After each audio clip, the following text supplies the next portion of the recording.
Buenos dias. Welcome to Spain. Hi, Tanya. Hi.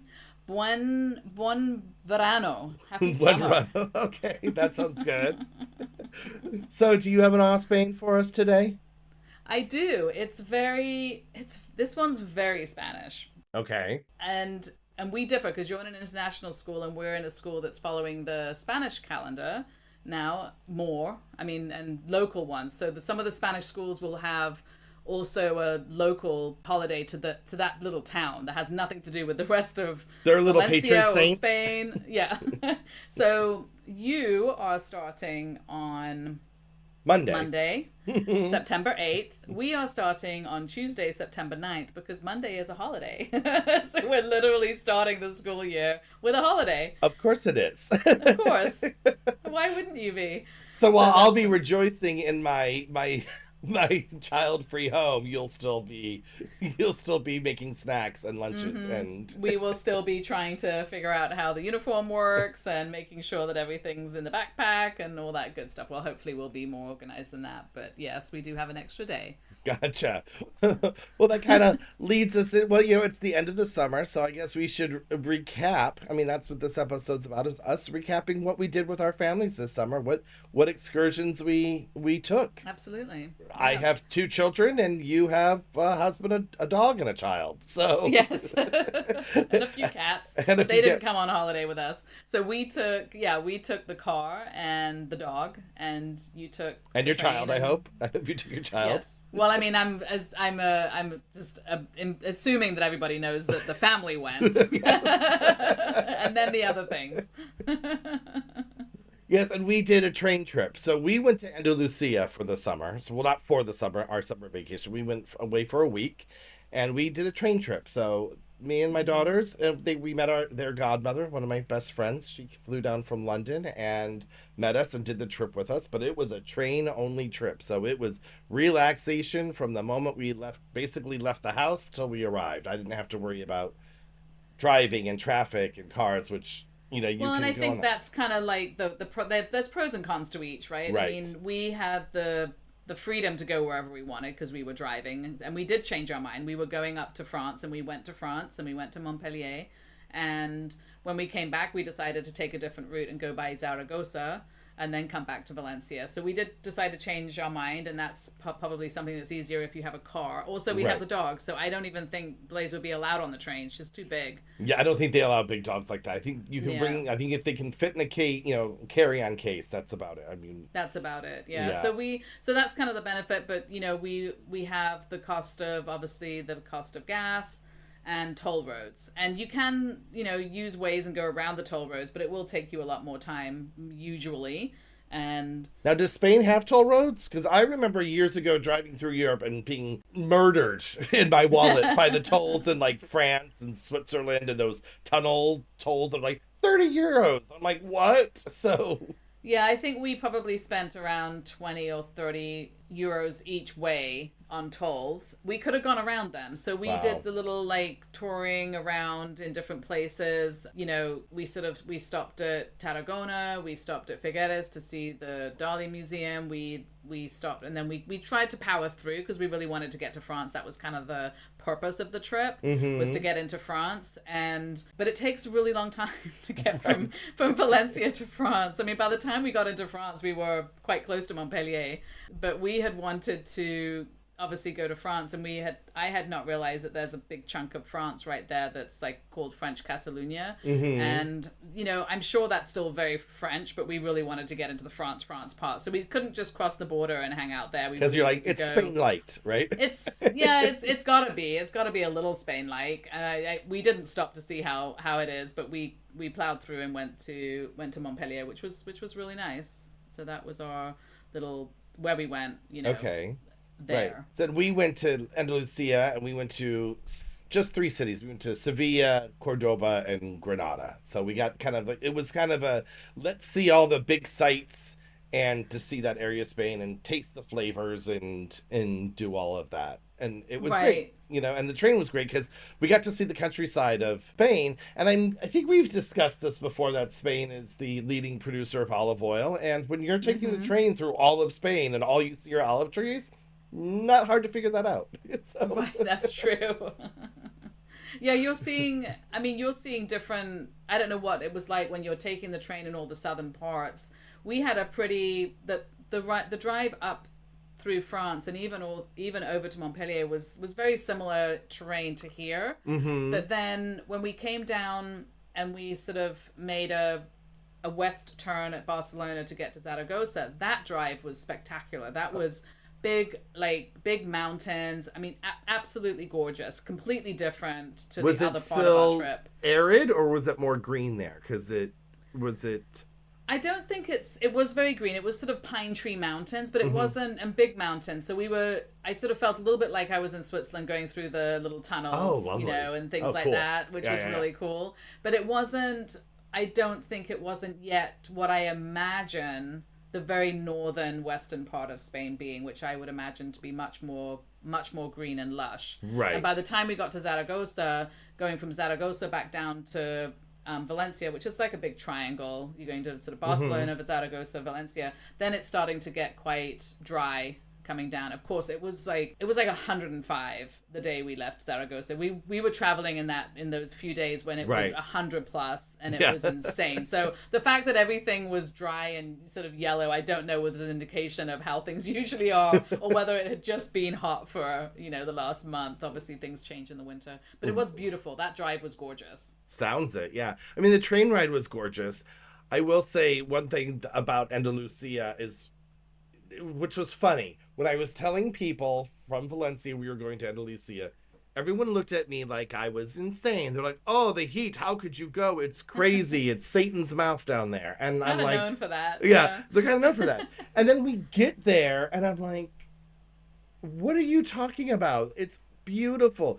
It is hot. It was like 10 degrees Fahrenheit warmer than here, but also like 80% less humidity there. So I didn't sweat at all once. And we were climbing mountains in Granada and all this kind of stuff. And I'm like, it's a dry heat. And I grew up in Very a dry dry. heat, and I grew up in Yeah. Vegas. And so that dry heat, I was like, oh, this So you is didn't pure. mind that as much. I loved it. I was in heaven. And I will say, on our return, once the train doors opened in Valencia, we were just covered in sweat, all of us. It just drenched. Well, and it's funny because anyone that's been listening to us will know that we argue and disagree a lot about the humidity in Valencia. And around that same time, we were doing something, and we had to go down into the city near the beach, and we left the mountains. And I'm gonna agree with you now that the difference in humidity between the city here and the mountains,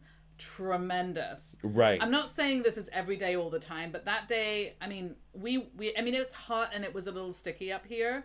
We got in the car, we got down there, we got out of the car, and we were like, oh my God, like I can't breathe, and I can't breathe, and I need to get back into air conditioning. So and I'm almost and then hearing... just to confirm it, when we got back in the car, and we were like, well, maybe we're just imagining it. Maybe it got humid in the last hour, right? So we did the same thing. We get back in the car, we get out of the car up here, and it was back to normal. Big So difference. Tanya, I accept your apology.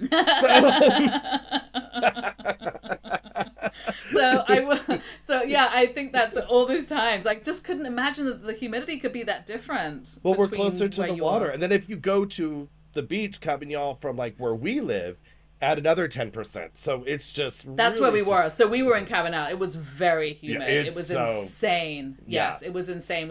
I couldn't believe it. And I mean, it's got to have been another 10% or something. So yeah, so I can see why you would have enjoyed the heat. It was lovely. The thing is, it's so dry there. They have misters on like all the sidewalks. Well, actually, in Sevilla, they had misters on all the sidewalks to cool you down, and it does cool you down. But if you put misters on the sidewalk in Valencia, you're just wetting everything more, right? Like you're just gonna be Right. Oh, drenched. so that's so funny since you mentioned misters, because they had misters in the train station in Montpellier. So we went because the reason why we weren't taking a train, we were just walking through it because there was a shop in there that Zena wanted to visit. So we ended up in the train station, and it was hot. It was very hot when we were there. We went, and there was a place that we had gone and got ice cream that was we were seated outdoors, and they had the misters, and it was delightful. It was a wonderful combination of cooling off, right? They kind of blast at you for like a second, and then they go away and they come back and blast at you. Right. The train station,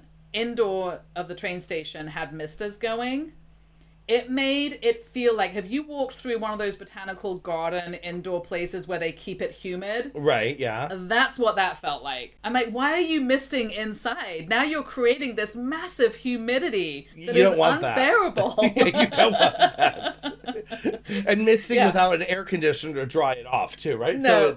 It was so damp and just hot, and I was like, you got 3 minutes inside the store. Oh, that sounds horrible. So you drove down with the kids with your child and your dog, and I know a lot of people refer to their dogs as kids, so I'm appealing to all of our listeners. For a baby.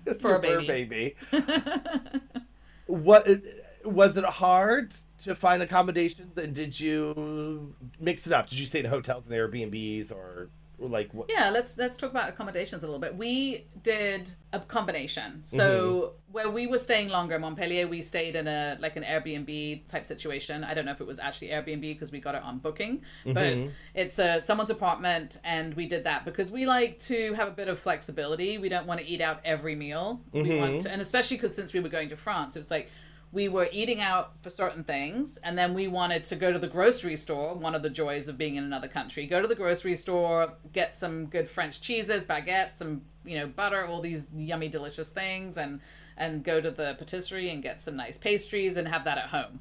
So that was kind of a choice that we made, and so we kind of like doing that. And then in the other places, we just stayed in a hotel because we were just like literally staying overnight, and that was easier. But I've never had problems finding a place with a dog. You just put that in the filter and you're good to go. But I do, since we have a big dog, I will just double check and make sure that they're not expecting a Chihuahua. And then when they see us at like midnight, they're like, oh, I'm sorry, did we not tell you that we don't accept German Shepherds? There's a 2-kilo limit, and you're like, oops. Yeah, because, we can all drive in the car, but I don't think we all want to be sleeping in it. That would be like really not comfortable. So I do always check that, because that makes it easier, I think.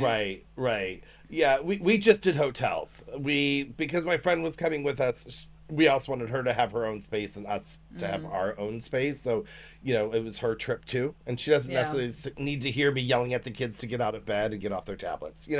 She doesn't need to be unrelaxed. You know what I mean? So she got a whole other floor of the hotel, hopefully. Actually, yes, she did in both. And both times on the opposite side too, so there was she was going to hear us through the outside if her window was open either. So does that mean so that's interesting, because it's been a long time since I've stayed in a hotel with somebody else in a different room like that. Like, did one of you get better views? Like, how does that work? Like, was there some jealousy going on in some places?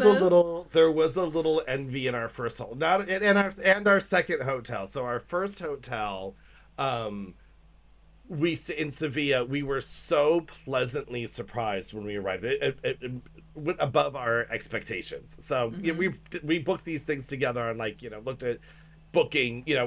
I book through hotels, but I go through Booking or any of those Expedia to look at what are all the options. And so we were doing that together, and I was like, well, this hotel looks like it's in the area where it needs to be. It says it's got 3 beds because 3 separate people.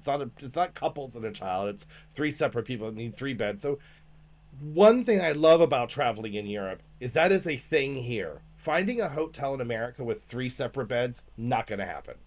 You're going to get 2 full beds, 2 queen beds in a room for 4 people, but you're not getting accommodations for kids to have their own bed. They're sleeping together. It's not a thing. But here, it's surprising here. It's like family rooms are a thing. You can find hotels with 5 beds in them, right? Bunk beds and that kind of thing, which was so cool. So we found a hotel that had 3 separate twin beds, and obviously one was added because our nightstands didn't match up to the headboards that were plastered to the wall, you know what I mean? But it wasn't a cot either. It was a real twin size. It's a real bed. We had the same thing, and the extra bed was clearly added because it was taking up space that we would have had, obviously. Right. Like I could see how the room was designed. Right. And then they added the bed, which took up sort of yeah, it took up some space, which is totally fine. Right. Like you said, we each ended up with a proper bed, so Right. who's gonna No one complain? was kicking me, which was, Yeah. was the key thing. But that hotel really surprised, and our view was amazing. We were staying on, this was in Sevilla, we were staying on the plaza with the Las, which are that big mushroom sculpture. I don't know if you know about that. And we can talk about the sites in a little bit of that we did get to see. We had a Juliet balcony, and it opened right to that. So we got to see that Oh, from our lovely. room. And the room was small, but it was really well appointed, and we were like, this is amazing. And then we didn't stay overnight in Cordoba. That was an afternoon, but and then Granada we got there, and that hotel it met our expectations, but our rooms were huge. We all Yeah. had huge rooms, but our friend Nice. she had a big, huge balcony. And here's the thing: is and this was a large hotel with like wings. Do you know what I mean? Like Okay. it wasn't just like a tower that was one Right. hallway. That you could get lost. And from our room, we could see her balcony. And we Oh. saw her out there sitting with a cup of coffee, and we were like, What? From your oh. Romeo and Juliet balcony? No, we didn't have it in Granada. We Oh. didn't have a balcony at all, Oh so we my had a God. gorgeous view. But she had room to throw a party, and I was like, Oh my God, so jealous.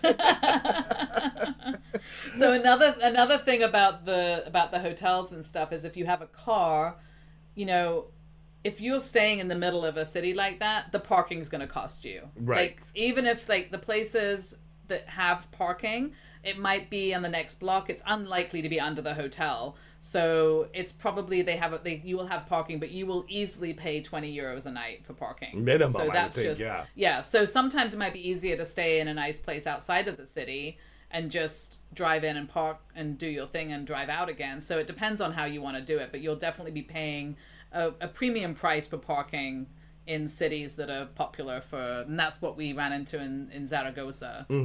But yeah, so it does depend, I think. What I wanted to, we brushed on your experience of the driving, but we didn't talk about what the train situation was like. So Oh I think, yes. Please tell I would actually like to know how you book the trains, because we're driving, so we're just taking the roads. We're good. Like Right. if you're booking a train, like when I'm in England I'll use like Trainline because they seem to know it's more complicated. They need to know when things are always closed in England and whatever. But Right. here I know there's different companies that do different trains. Do you get that all on one app, or how do you do it? People do use Trainline here and Omeo. Those are like the apps. I don't use them. I'm a go to the site people, and I've lived here long enough that I know everything. I don't want to say I know everything. Sorry. I know it all. You know enough. I know enough. You don't have a car, so you do know a lot more than a lot of us about how to use the trains. So maybe not everything, but a lot.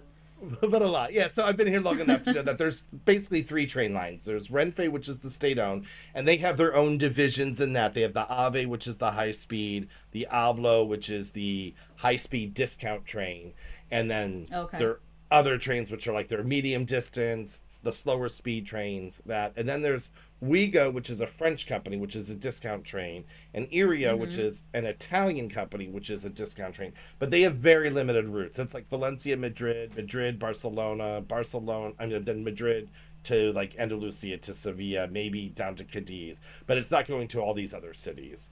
But So Renfe's also doing those routes. it's also doing those routes as well as Okay. all the other routes in Spain. So you're going to need Renfe Right. to get to a lot of cities, and Ouigo and Irio are kind of like the popular routes. They cover those.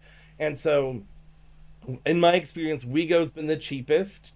Irio's like next up, and then like Avlo, and then Ave's very expensive. Or comparatively. And it also depends when you book, right? So if you book more than 60 days out, you're going to get a lot cheaper. I mean, I was looking at one fare and literally the next day it had gone up 15 euros. I was like, oh, why didn't I book it the night before? So the pricing wise, you think that the Renfe options are comparable to the other trains? The or they're Avlo not? one is, not the Ave. The Ave is definitely a lot more expensive because it's Okay. considered their higher line. And And they're really, higher than the other trains, the other companies, the French and the Italian companies. the French and the Italian are like your Southwest Airlines of Spain, right? Like that's the Oh, okay. Southwest. It's like they're very discount, but they're very nice. Ouigo's my favorite. I'm going to give an unsponsored plug because they got purple velvet seats and little lights at the tables, so you feel like you're like a modern, like a hip Orient Express. You know what I mean? Oh, that's nice. Yeah. Oh, and which one has the free headphones? Because that's a That go? was the Ave Renfe, hence the price Oh, premium. okay. So maybe they Okay. weren't Good to really know. free. Good to know. So it's worse. So what's your suggestion? Is that if like you should check them all, or Renfe is good for getting a probably the cheapest We best would not have price, been able or to take Wigo or Irio down without having to go I to see. Madrid. So because we'd had to connect to Madrid. So Renfe had a train, like they have a train that goes from Valencia straight to Cadiz, and Sevilla is one of the stops, and it's a high speed train. There's only like 4 or 5 stops along the way. Obviously, we didn't go to Cadiz, but there's this one line, and so we had Right. no choice but to take that train to get there as quick as possible. And it was only 4.5 hours from here to Sevilla. And if you look on a map, that's one side of the country to the other. It's far.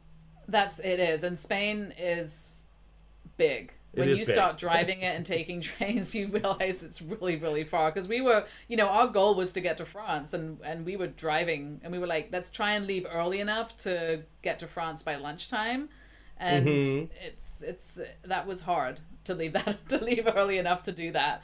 Right, right.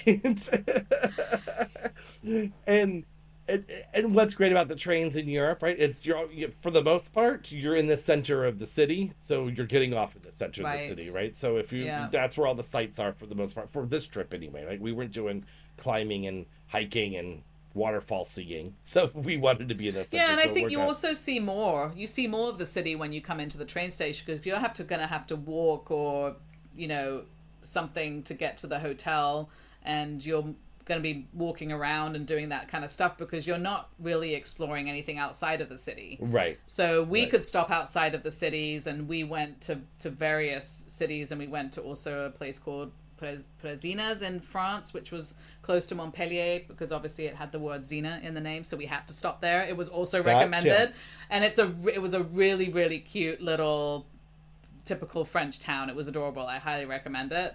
Okay. And so it's like to do those sorts of things when you're taking the train, I think is harder.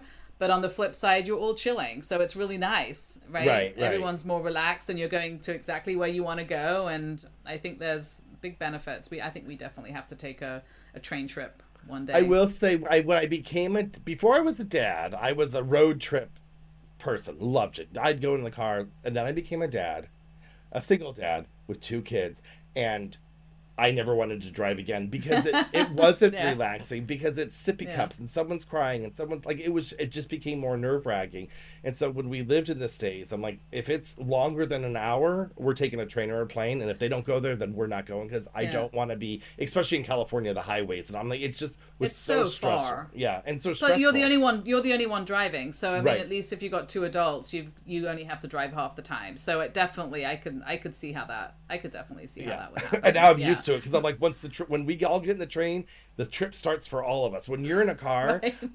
I feel like, especially coming from California, when you're in the car, if you're road tripping it somewhere, you never get vacation because the whole time you're at where you're at, you're thinking about when do we have to leave. You're doing the math on the traffic because if we leave at 10:30, we could maybe avoid the rush hour traffic to where we're going. But if we leave at 10:35, it ain't gonna happen. Do you know what I mean? So Yeah, but my I mind's find like, that more relaxing than I do actually. I'm not a big driver. I'm enjoying it more now, but I never was when I lived in California wanting to drive for 10 hours somewhere. Just never. So I'm actually starting to enjoy it more, but I like the idea that we can leave whenever we want and get somewhere wherever we want. And we're not like, oh my God, everybody pack your things. We got to get to the train station because our train's leaving at 10:30 and oh my God. And then it's like, you're missing a train. Like just the stress of the thought of missing the train that you've booked would be more stress for me. So I think it just depends on your personality, right? right. Well, I Because mean, the like I stress said, of I'm talking that. about from California where traffic is a huge issue, and there's like an maybe a 2 hour window within 24 hours where there isn't traffic. Where here, yeah, I don't ever see traffic on the road, so maybe it'd be a different approach, you It's know? different. We hit some traffic, obviously going over the border. So there's no Mm-hmm. border, but there's still what used to be a border there, and I presume something that they had sort of set up during COVID. They probably put a border back there. I don't know, but Mm-hmm. there is a border, between France and Spain, up in the mountains there, and that was kind of trafficy. And also a little fun fact. I don't know if you consider this a fun fact. There's a lot of French cars going back and forth. There's Okay. not a lot of Spanish cars going back and forth. It's almost all French and Dutch. Really? and a few German. Yeah, that's. I mean, if you're looking at all the cars, we were literally playing a game where it was like spot a Spanish car because there Mm-hmm. were so few of them. So I I thought that wonder was really why. interesting. That's Yeah, and that's interesting. going. I don't think the Spanish road trip like that. The Spanish road trip around Spain. I don't think they're like, let's go to Germany, let's go Right. out to France. I don't think that's really. And I think we've talked about this a little bit before. The Spanish are not, I mean, compared to other countries, they're not big travelers. So that's also, we noticed that on the road as well, which I thought was interesting, is they're just not so much doing that. Well, if And of everyone's course, coming here, maybe you know everyone's what you got. Why leave? right. Well, true. And everyone's coming to Spain because Spain's where you want to be in the summer. So I don't know if that would change in the winter, maybe, maybe a different time of year. Who knows? Who knows? But they got skiing here. Why leave? Why go to the Alps when you got skiing in your backyard? Who knows? We have everything here. There's no, it's kind of like America. It's like, there's no reason to leave. We can do everything here. So where did you end up visiting? Of the, like, specifically in each of the towns that you went to. Right. So we kind of did like the grand tour, not the grand tour. Like we hit the hot spots, right? We There you wanted to go. see. So I will Literally the hot spots. literally the hot spots. I will say in this trip, in retrospect, which I would not have known, I wish I would have extended it a couple nights longer and made it to Cadiz, and I wish I would have spent another night in Sevilla. But we did see all the sights. Sevilla, I definitely want to go back and see because we were there 2 nights, but I felt like we needed like another night of where we weren't seeing sights to actually explore the city because where our hotel was kind of like a beeline to the main sites. So we didn't veer off of that. I So I see. didn't we didn't Yeah. really see the neighborhoods on the east and west of where we were. But in Sevilla we did go to the Alcazar, which is the big royal palace, and it's still the royal palace. When the royal family goes, they stay there. So you don't get to see everything, and you can pay extra to see like some bedrooms and stuff, but I wasn't paying. The thing was huge enough that I was like, we're not paying more to see more when we're already our feet were Right. falling off. We were doing like Yeah. 25,000 steps a day, according to our phone. And I think it lied. I think we did more. So Uh, we were, Now the phone doesn't know how to calculate steps. no. But like we arrived that day at like 1:30. Our friend arrived around the same time. We went for the walk, came back to the hotel, and we did stay everywhere we stayed had pools, which was key. So how we planned this trip, which was perfect. So if anyone wants to do an Andalusia trip, my thing is book all your sites early in the morning, like at 10 a.m. Get your hotel get your hotel breakfast. Eat at the hotel, go out for your walk, and then come back, have lunch while you're there, and then that siesta time from like 3 to 5. That's when we were at the hotel pool.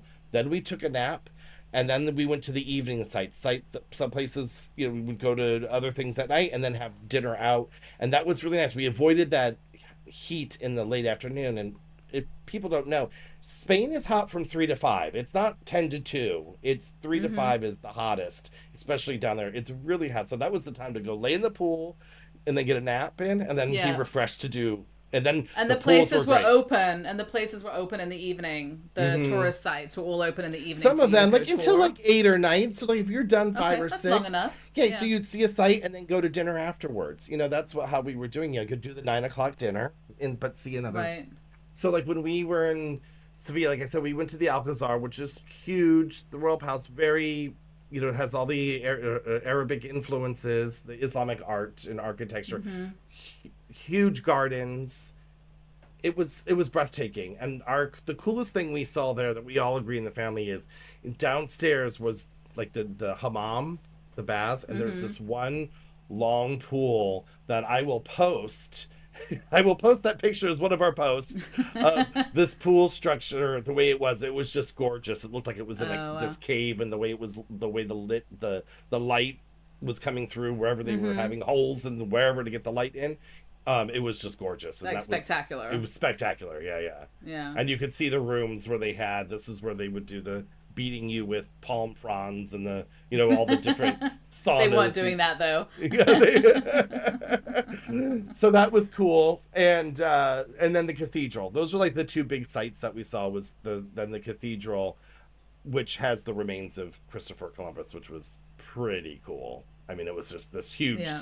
thing with these four pallbearers statues, and then the casket. And then he's in there, and they just did a test. Within the last like I don't know how many years, 20 years, that the DNA matches up. It's really him in there.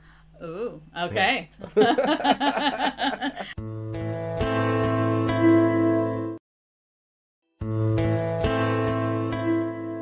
And in the other cities that you went to, what did you see? So in Cordoba, so this was a key thing too. Cordoba, we just went to the afternoon. We booked a morning train. I think our train was at like 9:30 in the morning. It's like hour and a half from Sevilla to Cordoba. We found a storage facility for our suitcases, which was really interesting. A little heads up here. They don't have storage at that train station. So you have to find these like third party places, which is like a little storefront somewhere. Totally easy. They give you a code, you put the code in, a locker opens up, and you put your stuff in there, and then... So just like the train stuff, just somewhere else. Yeah, but somewhere else. That's cool. And okay. So I thought that was really... And it wasn't that expensive. So in Cordoba, we went to go see... And we're going to do a Poco on this one. Maybe a long episode. I don't know if I can get it all in a Poco, but we went to see the mosque cathedral. So it was originally a mosque, and then they planted a cathedral in the center of it. How they did that, I don't know, but it was one of the most amazing things I've seen. And it's right in the heart of also the Jewish quarter was right there. So we got to see the remains of an old synagogue that had been stripped of all of its stuff, but the building was still there. So we got to see all the religion. We got all the Abrahamic religions done in like an hour and a half. All in one spot. Yeah. And then after we saw all that stuff, we had lunch, got our luggage, went back on the train, and we were in Granada by like 5 p.m. So that was like that's perfect. Awesome. But that reminds me, I mean, that seems very similar to the palace that we saw in Zaragoza. So one of the reasons, we had a few reasons for wanting to go that way. So when we got to Zaragoza, they have the Aljaferia Palace, and that is a palace that has a lot. Again, we'll probably do another episode on these amazing places that we saw, because we can't get it all into what we did during our summer. Right. But that is an 11th century historic fortified palace in Zaragoza. It is gorgeous, but it looks like it's so interesting. And I don't know if you had this experience with any of the places that you visited. This is also a mixed religion palace, right? So it is considered this is the largest amount of Mudéjar art in Spain. So this has the Islamic artistry, but the outside looks like a fortress. On the outside, it could be a fortress in England and anywhere, like literally anywhere. It's just flat. It's just flat stonework, right? And then you walk inside, and it's just spectacularly, looks to me like a lot of the places that we've seen in Morocco. Just this ornate, the arches, the tile work, like everything is just absolutely spectacular. And you can kind of walk around the whole thing. And there are certain rooms that are bigger and have been kept up better. But the whole place is like absolutely amazing. And we had to do that sort of separately because it was... I want to say it was around €5 a ticket or something, but we have the dog, so we can't all go in because they don't take dogs, right? Right. So Zena and I went in, and Jawad stayed with Blaze, and then I bought, and this is a little bit of a trick when you're doing these things, and you've probably had the same experience. Either buy the tickets online or go early. So we went very early, like literally the minute that the ticket office opened, and waited in line, which wasn't a very long line at that point, and we got the tickets for all of us. But because Zena and I were going in late morning, we had to get Jawad a ticket for the afternoon, because they were separating the tickets out. So if you had a morning ticket, you couldn't use that in the afternoon, and vice versa. So then once we were done, we came out, we stayed with Blaze, and Jawad went in with his afternoon ticket. So it all worked very nicely, but it was, I highly recommend, I think we both recommend probably all the places that we visited on this trip. But it was nice to have a little bit of French food and then a little bit of Spanish culture and kind of mix it all in. Yeah, I agree. I mean, and I also agree with the tickets, right? I booked all that stuff before, and some of the places, like when we went to Granada, the hotel we stayed at was right up by the Alhambra, and I didn't know how hilly, like Granada, like Sevilla flat, Cordoba flat. Granada, it's the San Francisco of Spain. I mean, you are climbing mountains just to get anywhere. And I mean, less steps on your phone, but more exercise. No, we had steps and height added to the phone in Granada. Well, that's what I mean, but less steps maybe, or was it the same amount? No, we still did 20,000 steps and 50 flights. Wow. Yeah, and the 50 flights. But what was nice is our hotel was across from the Alhambra, which I knew to book. I mean, that was a great thing because we knew that was the thing we wanted to see. We didn't realize it was on the top of the mountain. So really glad we did, because what was nice about that, the Alhambra tickets, is you were paying for a time to see just one of the palaces, but the tickets were for the whole day. So it was great. We booked those for early morning to see the main palace that you want to see. And we walked around, like the Alhambra is like a city fortress that's like a real castle, like with people lived Yeah. there and all of that. We did the afternoon break at the hotel, and then at night we went back to see the rest of it, so we could come and That's go. So amazing. if I'm anyone, surprised because usually for a ticket for crowd control, that isn't very common. So the fact that you could buy a ticket for the whole day, I would say is pretty unique. right? Well, we couldn't go back into that one palace, so it was Oh, timed okay. for that, but the ticket was for the whole day. So I mean, and it's huge. So yes, it is for crowd control for that, but no, that's the Yeah. thing people want to see, and then the other things you kind of come and go, and which was nice when because the Generalife, which is the other part of the Alhambra complex, we were up there as the night was cool, like it was getting cooler. And so it was, we had this, early in the morning we were dying of heat stroke, and now we were like, oh, this Right. is lovely, and it was getting a little darker. So much more pleasant. And I will say that was, unfortunately, I think we would have, it was very hot for the week that we were traveling. But when we came into, when we were on our way to Zaragoza, it started to feel a little cooler because we were in the mountains. But then I think we came down. But it was funny because we were then in Aragon, Spain, which we've never been to before, and Zena had been learning. So this was just like a little funny side note, which is that she had been learning about Henry VIII, I think, or had Okay. learned some song about Henry VIII and all his wives, and of course his first wife was Catherine of Aragon. Right, so that was his first marriage that he wanted to get annulled, and that is how the Church of England became, because he wanted to have a divorce or get it annulled, and he couldn't do that through the Catholic Church. So Okay. that's how that all happened. So we're sitting, we're driving and singing the silly Henry VIII wife songs Right. as we're driving through Aragon, like there, which of course has nothing to do with them, but it was a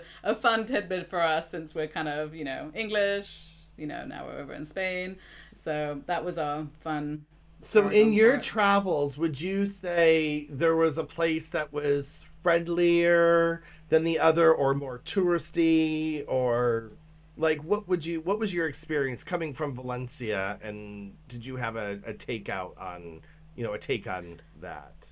We weren't really doing touristy things like you. I mean, we did go visit the palace, but that was kind of one thing. The rest of it, we were just in places. And Mm-hmm. Montpellier is not, I don't think, particularly a tourist trap per se. I mean, we were walking around the town. It was quite quiet because it's August. So much like Valencia, I think unless you're hitting really, but I think even the palace in Zaragoza, I don't think August is when people are going there. I mean, it's probably packed in spring breaks Oh, and for things, I sure. would imagine, right? Like, I think August is a great time to travel if you can manage the heat, because Right. nobody wants to be doing these things in August, No, really. no. It's just when we both decided to do Well, we it. did ours in mid-July, so it wasn't Yeah. August, but it's not the high season. That being said, Granada was still packed. I feel like Granada is high season year round I because would think so. it's so Yeah. important with Islamic architecture and Muslims and stuff. So we saw a lot of Muslim tourists there. It was just packed. You could just tell they were packed all the time. I can't imagine what high season looked like. Sevilla was definitely in a slow mode, so like there were not Yeah. lines to get in anything there, even with Cordoba. And the mosque was pretty full, but not, we weren't waiting, right? There was no lines for Yeah. anything. Even though we had tickets, you would still see lines. We did not see lines anywhere. So that's kind of There was lines. surprising, Yeah. right? That's kind of surprising. I mean, I would think all those spots would be, like you said, kind of busy all year round. But that's good to know. So if you go in like July, August, and you stay in a hotel with a pool, I feel like you have it all. Like, it was a good Oh, decision. I mean, the rates were not expensive. I mean, our hotel for three people in Granada was like less. It was like 80 or 90 euros a night, and that included breakfast in the morning and a pool right there. But if you go down to Malaga, your room's 500 a night. So I mean, everyone's at the Right. beaches down there. That's not the time they're going there. And our room in Sevilla, I think it was like 140 a night, which was really cheap considering That's we had not a, bad. and that Yeah, place and was nice. That was a nice yeah. hotel. And the hotel we stayed in Zaragoza, we stayed outside of the city because we didn't. I mean, we were sort of within the city, but sort of on the outer side because we had the car and everything. And I would say the breakfast we did not take because that was an extra €11. So that's €33 for three people. I mean, that's not really worth it in Spain. I mean, for €33 you can go out and get like a full-on lunch, right? So that really didn't seem worth it. And when we looked at the breakfast, it really was just like slices of ham and cheese and some bread, and it was nothing sort of fancy. So I think we made the best decision there, actually. But speaking of food, did you have like I mean, you're still in Spain. Did the food seem to change a lot to what you see that you have in Valencia? Or was it you were obviously eating out and doing things that maybe you don't do in Valencia because you're on holiday, but... So I have to say that the best food that we had the entire trip was in Sevilla, and it was our first night. We asked the concierge, where should we go, or the hotel front desk person, where should we go? And they're like, oh, go to this restaurant. It's around the corner. It's the oldest restaurant in Sevilla. And so we're like, okay, it's gonna be like a tourist trap, but let's walk by it. Like, what's this guy talking about? And it was called El Rinconcillo. I think that's how you pronounce it. And it says it opened in 1670. So how that's not the oldest restaurant in the world, I don't know. But anyway, we walked in, and it was filled with Spaniards. Like, I'm like, okay. So this is like authentic. Like, people are still eating here. It's not some tourist trap, kind of place. I have to imagine it would have to be if it's going to be lasting that long. It can't just be a tourist trap, right? It has to be serving good food. And you could tell people, I mean, there was a lot of tourists in there, but the people stacked up at the bar having a good time were all Spaniards, right? They're from the neighborhood. And we had oxtail and duck confit and octopus and langostinos and salads and tons of food and a bottle of wine and dessert, and it came to like €110 for four people. so it's worth going just to Sevilla. Everything just to melted go there. in our mouths and didn't melt our wallet. It was amazing. So gotta love that.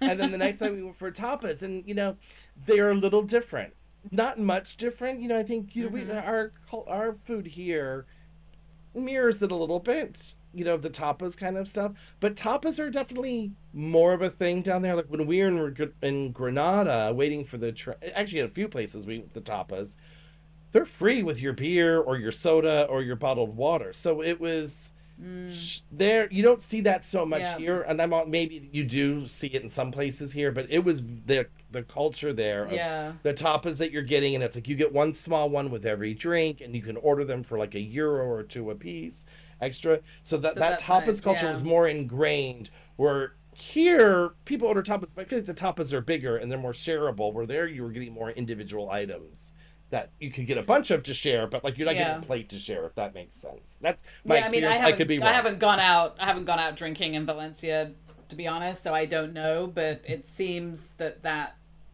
is not as common here in this part of Spain, and maybe more common in the northern parts of Spain, and up there probably different types of tapas too. So that's good to know. So our tapas are kind of similar to what's going on. A lot more Middle Eastern, a lot more Moroccan influence, a lot of those kind of spaces. I will say in Granada there is a Middle Eastern section, right? I felt like I've not been to Morocco, so I could be wrong, but I felt like I was in Morocco. They had like souki type stuff and all these street sellers. Wow. And they have some great shops down there that's with spices galore and different chocolates, and so we filled up a backpack of stuff. It's all gone now, but of spices and teas. It felt very Middle Eastern down there, and that was kind of cool. I wonder if that's like remnants of it, or just because there's so many more tourists coming from that part of the world that they're catering to it. No, I think it's the remnants. I think it's it's remnants. I mean, they're obviously still living there or moving there, so I think it's a little bit of like an immigration thing is also remnants of the past, kind of combining, right? A little bit of both. But yeah, it was interesting. No so regrets. we made some interesting choices with. So the first thing we did wrong with food was. The first thing we did that was wrong with food was Zena made some chocolate banana bread to take for our road trip, which seemed like a really good idea, right? But then we realized we were literally going to France to have all these delicious pastries. So I'm not sure why we were like decided. So that banana bread is very well traveled. It took the whole trip with us. Okay. And most of it made at home. Did you pack a cooler while you were Oh on yeah, this we trip? did. Okay. Of course, yeah, we had. Well, of course, because we needed to bring some French cheeses back and things, so we definitely needed to have a cooler. So that, anyway, very very well traveled banana bread. And then when we were in Montpellier, we had at the Place de la Comédie. I don't know how you pronounce that, but that's the main square. It's really beautiful, the main square in Montpellier. They have a really beautiful sort of old town in general, but that place is really fun, and they have, you know, people doing, you know, magic and things for, you know, for money and stuff. So it's really fun. And they also have a ton of restaurants with loads of outdoor seating there. So we did go and eat in one of those restaurants, and we had a really good steak frite, which was the kind of the one sort of real French meal that I wanted to have in France, and it was very good. And I think Zena had a pizza. It was one of those restaurants, I guess and it was a very good pizza as well. So that was kind of, and other than that, we were sort of shopping and doing things like that for food. And then our last food thing was, obviously, since we were in Zaragoza, we had to stop by Costco. Okay. And yes, you did. There. So we did have to swing by, and Jawad, I think, had to get we all ended up with one, obviously, but I think he wanted to get a Costco hot dog, and it was fun. I know there's supposed to be one here that has never ever arrived. I will say, being here, after being here for 5 years, there weren't that many things there really that you missed, that we needed. Right. Almond butter was the thing that I stocked up on, and there was a few other things, but it wasn't sort of this big sort of, oh my god, let's buy everything thing there, because a lot of it's very Spanish. I mean, they don't have goldfish crackers. They have sort of Spanish crackers that you can, right, or maybe they're American ones, but I mean, you can already buy them in the store. So they just have bigger versions of things you can buy here. And then they had like the bakery had loads and loads of Spanish pastry like things that you can buy in bulk. So they've definitely adjusted, you know, to Spain. Right, Yeah. Which would make sense. Yeah, which would make sense, exactly. I will say, one of the things I took away from also our trip was that Granada was very much geared towards tourists, and the pricing reflected that. Mm-hmm. Everything was more expensive. Not going to break your wallet, but like eating out in Granada was much more expensive than eating out in Sevilla. Sevilla was priced similar to Valencia, which was nice. Oh, really? Okay. And I found that's interesting. The people in Sevilla to be much more outgoing, friendly, where Granada, they seemed more reserved. They could have just been exhausted from all the tourists. I mean, I feel like if you're like, how friendly you're going to be when you have 70 languages coming at you every 5 minutes, right? Like, it's probably a lot. Not that anyone was rude. I would not say that. But like Sevilla, I felt like they wanted to like file my toes for me. Like, I mean, they were just so nice. Everyone was so helpful at the restaurants, even at the tourist sites. You know. Did you find that Sevilla was more like a city that had some things to see, that you could all go around and do it, and in Granada the whole town was really like a tourist area where if you're living there, you have to be working in the tourist industry? Like, was the vibe of how the tourist stuff worked different? Maybe. I mean, Granada was much smaller, so we definitely saw all of it, even just by cabbing. If we didn't walk around it, it's a much smaller city. I think it's like 200,000, where Sevilla is the same size as Valencia. It's 700,000 people living there, so it's rather large. And so I feel like Granada had this. They have all these like houses on the hills, which are beautiful, and I feel like there might be a lot of retirees there, as well as tourists. Like, you know, there's not industry there, right? There's not banks. I mean, there are banks, obviously, people have to bank, but there isn't like corporate banks, and I didn't feel like there's like kind of industry. You know, it's not a Madrid or a Barcelona. Even like even Sevilla and Valencia don't have that kind of industry to work for, that kind of thing. You know, these are kind of working cities, but it definitely felt more geared towards tourists, because they got, I mean, that's what they got there, the Alhambra, they got a cathedral, and then they have this church that I forgot to mention. I don't even know if I told you about this before today. They have this one church called the Basilica de San Juan de Dios, and you know how we did that Poco about the church here, the Baroque church. Oh yeah, yeah. So The really that one painted makes one. this one makes that one look minimalist. This Oh one really? we will do I a find that Poco hard to Poco. believe. We will do a Poco. We accidentally stumbled upon this thing, and I was like, we Right. have to go. And I'm just gonna leave you with, for our family that loves horror movies, it was up our alley. There are hundreds of skeleton bones in the Oh. church, part of the decoration, like in little Yeah. glass cages. So we'll talk about it another time. But that Well, was you do stumble across these types of churches because there's no preparation for them looking at them from the outside. It's right. all interior decor and stuff that you just cannot be prepared for, I think. And Yeah. yeah, I think Zaragoza was probably more like Sevilla in that way. I mean, it's not as big as Valencia, but it's got a small old town part that reminded me more of like Malaga. Like you've got, and then the rest of it's just pretty modern. Mm-hmm. And rather than Valencia, which has quite a large downtown sort of very very decorated buildings and stuff. And I think it's much smaller in Zaragoza, more like Malaga. And Mm-hmm. then there's a lot of industry there. I think Amazon is built has their base there in Spain, so Zaragoza does have a lot going on for it there as far as business. Mm-hmm. And then it obviously has the palace and the downtown, but other than that, it's very very business there, I think. Gotcha. There was one thing I wanted to bring up about Sevilla that really kind of like shocked me. Was that there are stores on every corner that sell flamenco dresses and outfits. And I can't think this is still for the tourist trade. I know no one who lives in Sevilla, but obviously flamenco must still be very much a part of the life because there are tons of stores with these elaborate polka dotted flamenco dresses that we talked about in our Poco a Polka. It is Yeah. alive and well there. And I can't imagine people from Nebraska or Budapest are taking home flamenco dresses, Really? by the dozen. Oh, I think they are. I think they are for sure. That's such a Spanish thing. I mean, especially for the kids. Like we've had several friends visit that have bought flamenco dresses for their kids. So I don't know I about mean, the these adult things are ones. expensive and ornate and elaborate too. So Yeah. I mean, there was a lot of that. I guess I would compare it to here. That I mean, you might not notice it here if you're a tourist here, but we notice it here is that all the Fallera shops selling all that are Right. the tailors that are Yeah, making yeah. those outfits. It's kind of like that, but these are much like they're more in your face there because it's the Yeah, so flavors. I wonder if there's a big festival surrounding that's happening there once a year, perhaps, where they need all these things, because that sounds like what it's like.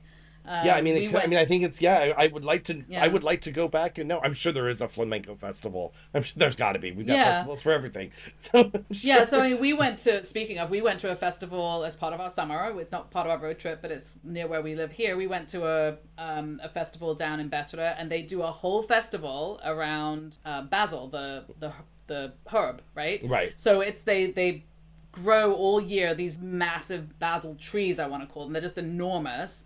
And what I found by going there, so they kind of walk these down the street as part of a parade, but part of it too is that everyone's wearing these flowered shirts, not the same one, but it's Mm-hmm. almost as if like maybe every part of the town has a different flowered shirt, or maybe every year they do a different one, so there's a lot of people wearing different ones. So it was like that was an added sort of costume part of it that I wasn't expecting. So they have these massive basil plants that they're walking Mm-hmm. down, and then they shake them so you can smell them, and it's like one of definitely the best smelling event that I I've ever need to been know to. about this next year and go because someone didn't tell me about it this year. And I saw Well, pictures, so I'm Well, gonna. because I didn't know it was. I honestly had no idea that it would be this much fun. Because the other part of it, and you can look on any of our like YouTube or whatever, I did post a video of them throwing the confetti. Mm-hmm. They must. I mean, tons and tons of confetti was thrown at this thing. That you are literally like ankle deep in confetti. The kids are just picking it up off the floor and throwing it because there's piles of it everywhere. And it was really really fun. So we definitely have to go to that one. But I mean, that's what I'm saying. Like all these towns have these festivals that Mm-hmm. might be surrounded by them people needing certain clothes, and like you said, the fires as well. So who knows what you stumble across sometimes. But that was a kind of a funny thing. And speaking of summer, I don't know what else you've done the rest of the summer. We've obviously been to the beach a few times. I've been trying to paddleboard with a friend of mine, which we're getting better. Are you? Pretty good. we can stand up now. We're really proud of ourselves. We have unfortunately been lounging around our house a lot. We did go to the movies and getting lunches and those kinds of things, but that was kind of our summer trip, was Andalusia. We've gone to friends' houses like yours with pools. We keep saying we're going to go to the beach and we never go, which is horrible. We moved here to the beach, but we have yet. It's nice to know it's there. Sometimes that has to be enough.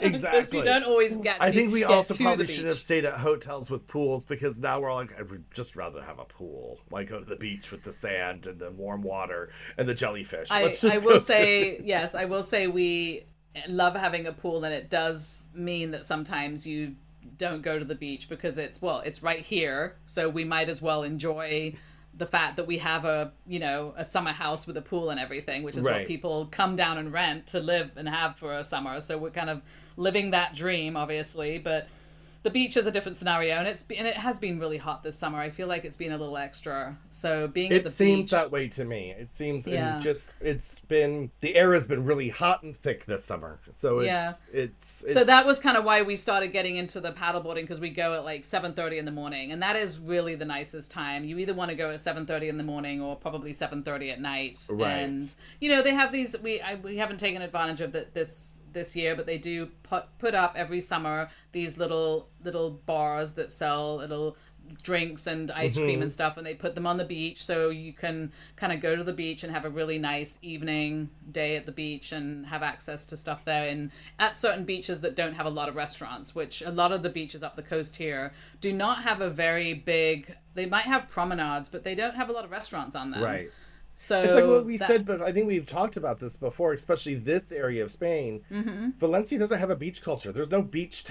What I mean is, it's not a tourist beach place. Right, that's not where you go. I mean, the people are there only in the summertime. So why would you open a restaurant if there's going to be, during 9 months of the year, 4 people living in the town to eat there? Right? It's just a different. There aren't hotels on the beaches here like you find up and down the coast and other parts. It's houses and apartments mostly. And then a lot of the beaches near us have the promenade, so you can go down there and walk your dog or yourself, or the kid can go on a skateboard or rollerblades or something. But it's it's quiet. It's kind of a quiet place, and sometimes we have a town near us that does a little festival at the beach, which is nice, and they bring the food trucks and some fun things to do. But it's not a big, like, people that live at the beach there, it's mostly summer houses and summer apartments, so like you said, mostly dead in the winter, which is when I like it. So